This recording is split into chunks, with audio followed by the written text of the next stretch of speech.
안녕하세요. 따뜻한 봄 기운이 느껴지는 3월입니다. 오늘은 고객 세그먼테이션 두 번째 이야기, 외곽 고령층 영업에 대해 가볍게 알아보는 시간을 가져보려고 합니다. 외곽 지역에서는 어떤 방식으로 영업이 이루어지고 있을까요? 그래서 오늘은 외곽지에서 실제로 이루어지고 있는 영업 형태 두 가지를 준비했습니다. 그럼 먼저 추뇨의 고장 안동시 예천군으로 떠나볼까요? 오늘의 주인공 안동 홈서비스 대리점 줌네트웍스의 오병성 기사님을 소개합니다. 오병성 기사님은 수도권 지역에서 쌓은 업무 경험을 바탕으로 현재 예천군 지역에서 활동하고 있는 기사님입니다. 줌네트웍스에서 4년째 근무하며 특유의 친절함과 꼼꼼함으로 현장에서 좋은 평가를 받고 있습니다. 드시면. 네, 안녕하세요. 불편드려 죄송합니다. 네, 바로 확인 한번 해보겠습니다. 네. 기사님의 편성 시간에 맞춰 동행을 해보았습니다. 인터넷 와이파이 TV 바꾸시면서 생각해 보신다고 하셨던데. 어머, 핸드폰 와이파이 유튜브 많이 보신다면서요, 저번에. 지금 핸드폰 요금 얼마 내고 계시는데요? 첫 번째 고객은 읍내에서 세탁소를 운영하고 계신 고객님이었는데요. TV를 새로 구입하신 뒤 볼륨이 갑자기 커지는 현상으로 AS를 요청하신 상황이었습니다. 마음 놓고 쓰시면 되잖아요. 이렇게 제 연락처 여기 그때 스티커 붙여드렸잖아요. 예. 하게 되면은 예. 사장님한테 하지요. 저한테 꼭 해주셔야 됩니다. 이제 고령화 시대는 맞는데 네. 그 연세 드신 분들이 인터넷이라든지 이런 거 실질적으로 조금 필요하기도 하지만 결정권이 자제분들한테 있다 보니까 여기가 거의 지나다니다 보면 연령층들이 거의 60대 이상입니다. 뭐 눌러야 되니까 ARS를 한다든지 그 부분에 대해서 너무 어려워들 하시더라고요. 아까도 그 동영상 찍은 것처럼 이거는 제 개인 사비로 이렇게 스티커를 하나 저도 제작을 해서 잘 하시는 분들은 다 스티커가 있었어요. 뭐 그 방법밖에 없더라고요. 그래서 고객님 연락 주시면 뭐 어떻게든 찾아뵈서 일정이 조금이라도 남으면 가가지고 뭐 도움 드릴 거 있으면 하면 제일 중요한 게 그거 같아요. 일단은 저희가 영업사원들이 아니라 CS 직원이다 보니까 고객님들한테 좀 진정성 있게 다가가면 나중에 언젠가는 고객님이 뭐 연락을 주셔서 뭐 필요한 게 있으면 뭐 얘기를 해주시고 그 고령이신 분들이 실질적으로 와이파이를 쓰려고 가입하는 거는 요즘은 거의 없고요. 이제 자제분들이 객지에 나와 있다 보니까 걱정되니까 CCTV 때문에 그렇게들 많이 접수가 되는 편이긴 해요. 수많은 전화가 걸려와 번거로울 수도 있지만 기사님은 직접 스티커까지 붙여가며 전화를 받아 고객을 케어하고 있었습니다. 이런 모습 때문에 많은 어르신 고객분들이 기사님을 믿고 찾아주시는 것이 아닐까요? 이어서 두 번째 고객을 만나보았습니다. 최근 가입하신 고객님으로 시장에서 가게를 운영하시며 TV를 하루도 빠짐없이 켜두고 계신다고 합니다. TV AS를 계기로 인연이 이어졌고 그 이후 가게 인터넷과 자택 IPTV까지 함께 가입하게 된 고객님입니다. 굉장히 친절하셔요. 욕심도 없고 마음을 비우시고 하시니까. 아니 욕심이 없어요. 진정성 있게 다가가. 휴대폰은 뭐 내가 그냥 뭐 앉아서 유튜브 보고 그게 다지 뭐. 여러 가지 인터넷도 그렇고 이제 뭐 와이파이가 돼야 뭐 사람들 저기 하고 그러니까 그래서 그런 건데. 네, 자택은 IPTV하고 거기도 인터넷하고 와이파이랑 다 해서 그렇습니다. TV를 크게 틀어놔야 마음이 편하다는 고객님의 짧은 이야기였습니다. 이 외에도 병원 AS를 비롯해 여러 곳을 함께 다녀보았는데요. 방문하는 곳마다 기사님을 칭찬하는 분들이 많아 인상적이었습니다. 마지막 편성은 약 15분 거리에 있는 시골 마을이었습니다. 인적이 드문 조용한 마을이었는데요. 외곽에 사시는 분들은 TV를 벗삼아 항상 켜두는 경우가 많아 TV에 잠시라도 장애가 생기면 매우 불편한 시간을 보낸다고 고객님께서 이야기해 주셨습니다. 해당 고객님도 TV 장애로 불편을 겪던 중 기사님이 붙여둔 전화번호로 연락을 하게 되었고 신속한 처리로 인연이 이어져 인터넷까지 가입하게 되었습니다. 이후 주변 분들께 소개가 이어지며 자연스럽게 소개 영업으로 확장되는 모습도 볼 수 있었습니다. 지금까지 예천 지역의 외곽 고령층 영업 현장을 살펴보았습니다.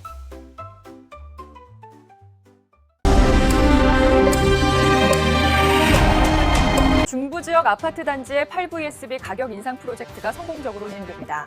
현재 중부 권역에는 총 530개의 단체 아파트 단지가 있으며 이 가운데 요금 인상이 가능한 타겟 단지는 약 210개로 분석되고 있습니다. 중부에서는 이 단체 아파트 시장을 전략 타겟으로 설정하고 단체 8VSB 요금 인상 프로젝트를 진행하고 있습니다.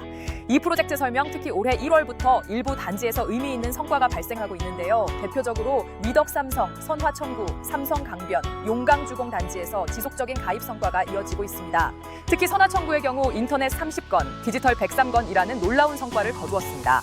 오늘은 이 성과가 어떤 과정에서 만들어졌는지 현장의 주요 관계자들을 모시고 직접 이야기를 들어보겠습니다.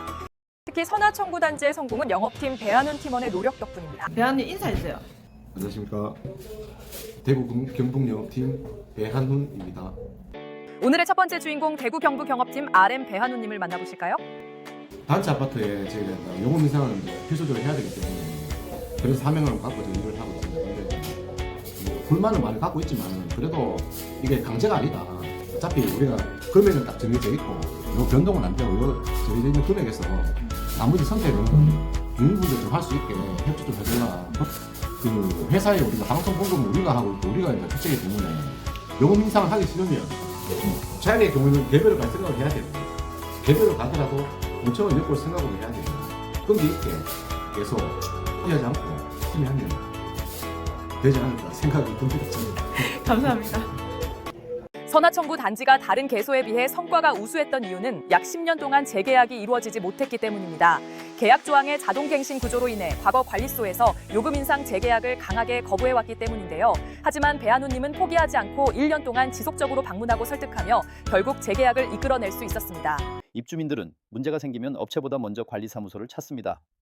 단체 계약과 같은 사안은 주민들을 위해 관리사무소의 역할이 필요하다고 생각했고 이번 계약은 10년 만에 갱신되는 것이지만 더 이상 미룰 수 없는 문제라고 판단했고 관리사무소에서도 일정 부분 책임을 가지고 계약이 진행될 수 있도록 협조했습니다. 10년 만에 들어가는 타겟, 그래도 성과는 남다른 영업 노하우가 있지 않을까요? 다음은 요금 인상 타겟 개소의 영업 흐름에 대해서 알아보겠습니다. 단체 아파트 요금 인상 영업은 크게 4단계로 진행됩니다. 먼저 게시판 공지와 엘리베이터 광고를 통해 주민 대상 사전 홍보를 진행하고 이후 가입자 DB 정비와 안내문 제작을 통해 고객별 맞춤 안내를 준비합니다.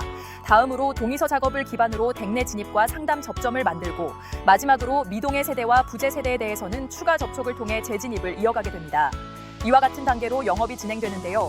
보다 자세한 내용은 현장 영업자의 설명을 통해 살펴보겠습니다. 네.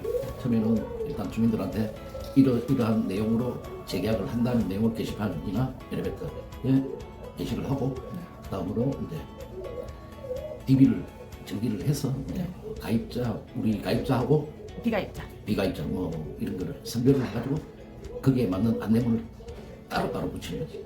TV가 기본이 돼가지고 작업을 하는데 자 요금이 4,400원에서 8,800원으로 인상이 됐으니 자 거기에 나는 요금이 올랐으니까 4,400원 올라도 우리 그걸 보겠다 안 보겠다는 주민들 동의를 받는 거죠. 이제 작업 중에 그 동의서를 기반으로 해서 그리고 안 된 세대는 혹시 이제 그 뒤에 방문을 한번 해보고 15일 동안 이걸 진행했는데 그래도 아무 응답이 없다 하는 거는 이제 결국 뒤에 또 추가로 되죠. 그러면 이제 디지털이 나오면서 접점이 형성되고 연락이 돼서 고객하고 타사를 인터넷 쓰고 있는 걸 윈백해주는 기회가 된다. 이렇게. 아 예. 마지막으로 현장에서 타겟 가동과 민원 대응 운영을 함께 맡아주신 김동률 님도 계십니다. 잠시 만나보겠습니다. 소치는 별도 이제 협조 요청을 한 날을 잡고 3명이 한꺼번에 투입해서 물량을 좀 쳐서 고객 변심을 최소화하기 위해 홈서비스 대리점과 협의를 통해 3명의 설치 기사님을 별도로 편성하며 신속한 설치가 가능하도록 운영했다고 합니다. 이 역시 이번 성과의 중요한 포인트라고 할 수 있겠습니다. 선화청구에서 시작된 타겟은 3월부터 용강주공으로 이어지고 있습니다. 앞으로 더 많은 영업 현장에서 좋은 성과가 이어지길 기대해봅니다. 뉴스 컨셉으로 진행해본 오늘 인터뷰 여러분 어떠셨나요? 현장의 이야기가 조금이나마 재미있고 유익하게 전달되었기를 바랍니다. 저희는 더 재미있고 유익한 이야기로 4월에 다시 찾아뵙겠습니다. 4월에는 또 어떤 이야기를 담아볼까요?